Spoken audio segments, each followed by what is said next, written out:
الرب حط قدامي شخصية كالب، ولما قرر انه يمتلك ما يصعب امتلاكه.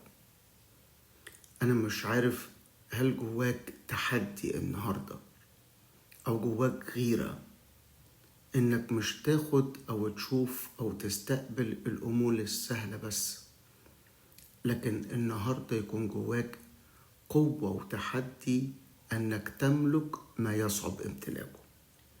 على فكرة كالب كان ضعيف جدا جسديا، وكمان كان في السن كبير، وفي الوقت ده اللي كان في سنه بس كان هو ويشوع، ما كانش في حد تاني، كان الكل أصغر منهم بكتير.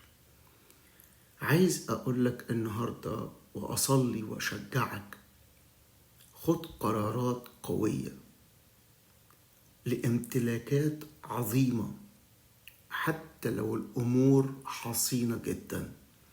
اللي شجع كالب كلمة قالها ليشوع، قال له إيه؟ لأنك سمعت في ذلك اليوم أن العناقيين هناك في مدنهم العظيمة الحصينة، فإن كان الله معي فإني سأطردهم كما وعدني. اتذكر كلمة العناقيين، واتذكر كلمة إن هذه الأرض تأكل سكانها. اتذكر إن اللي معاه قالوا كده، إن إحنا شفنا نفسنا في عينيهم كالجراد، وهم كمان شافونا كالجراد. فأنا عشان كده أنا عايز المنطقة اللي فيها العناقيين ساكنين، حتى لو الأرض جبلية، حتى لو الأرض حصينة، لكن الله معي، لأني قلتها قبل كده وبقولها تاني النهاردة وبكل قوة: بالإيمان قادرون على امتلاكها. أنا بعلن النهاردة في اسم الرب يسوع كل أمر صعب، كل مدن حصينة، كل أمور شايفها بعيدة، أنا بعلن إيماني في اسم الرب يسوع إني أمتلكها.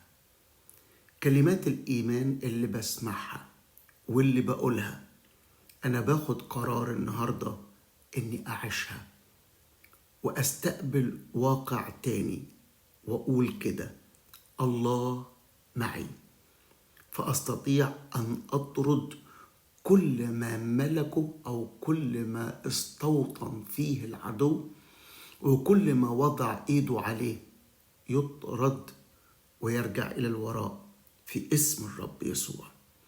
أنا بمتلك إيمان كالب النهاردة، أنا بمتلك النهاردة كلمة قوية جدا بستقبلها وبعلنها، بقولها ليشوع وبقولها للجسد الواحد، وبقولها قدام كل مملكة العدو: قادر أن أمتلك، وأعطني هذا الجبل باسم الرب يسوع.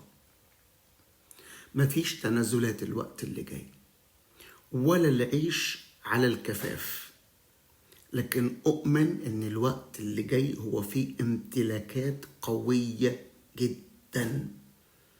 نعم يا رب، لن أترك أرضي ولا ورثي ولا ما وعدتني به، أخذه وبكل قوة، ولا أخرج أبدا في انحناء ولا انكسار، لكن العدو يخرج مهزوم ومكسور ومخزي في اسم يسوع.